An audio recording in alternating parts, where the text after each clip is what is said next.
नमस्कार दोस्तों, स्वागत है आपका हमारे चैनल ओम स्पिरिचुअल जर्नी ओम पर।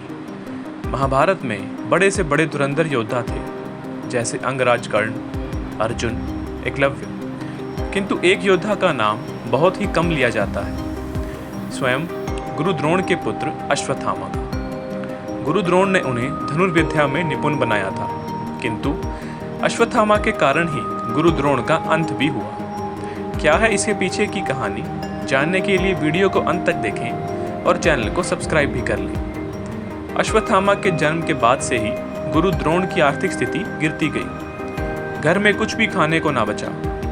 इस समस्या को दूर करने के लिए गुरु द्रोण परशुराम जी से विद्या प्राप्त करने के लिए उनके आश्रम पहुंचे। गुरु द्रोण आश्रम से लौटे तो घर में गायें तक न थी। अन्य ऋषि कुमारों को दूध पीता देख अश्वत्थामा दूध हेतु रोता था और एक दिन गुरु द्रोण ने देखा कि ऋषि कुमार चावल के आटे का घोल बनाकर अश्वत्थामा को पिला चुके हैं और अबोध बालक अश्वत्थामा मैंने दूध पी लिया यह कहते हुए आनंदित हो रहा है। यह देख गुरु द्रोण स्वयं को धिक्कार उठे। पिता ने जब बालक अश्वत्थामा की यह अवस्था देखी तो उन्होंने खुद को इसका दोषी माना और वे उसके लिए गाय की व्यवस्था करने हेतु स्थान स्थान पर घूमकर धर्मयुक्त दान के लिए भटके, लेकिन उन्हें कोई भी गाय दान में नहीं मिली। अंत में उन्होंने सोचा कि क्यों न अपने बचपन के मित्र राजा द्रुपद के पास जाया जाए, जिसने उन्हें वादा किया था कि जब भी वे राजा बनेगा तो उनके राज्य पर उसका भी पूरा अधिकार होगा। वहां पहुंचकर गुरु द्रोण ने राजा द्रुपद से कहा कि मैं तुम्हारे बचपन का मित्र हूँ। गुरु द्रोणाचार्य के मुख से यह बात सुनकर राजा द्रुपद ने उनका अपमान किया और कहा कि एक राजा और एक साधारण ब्राह्मण कभी मित्र नहीं हो सकते। राजा की गरीबों से दोस्ती नहीं हो सकती। राजा द्रुपद की यह बात द्रोणाचार्य को अच्छी नहीं लगी और वे राजा द्रुपद से अपने अपमान का बदला लेने की बात सोचते हुए अश्वत्थामा को लेकर पांचाल राज्य से कुरु राज्य में हस्तिनापुर आ गए और वहां वे कुरु कुमारों को धनुष बाण की शिक्षा देने लगे। अश्वत्थामा भी पिता के साथ इस कार्य में मदद करने लगा। वे भी कुरुओं को बाण विद्या सिखाते थे।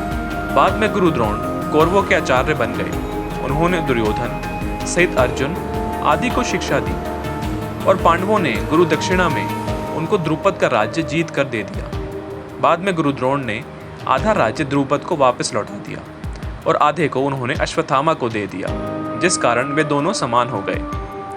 अश्वत्थामा जीवन के संघर्ष की आग में तपकर सोना बना था। महान पिता द्रोणाचार्य से उन्होंने धनुर्विद्या का ज्ञान प्राप्त किया था।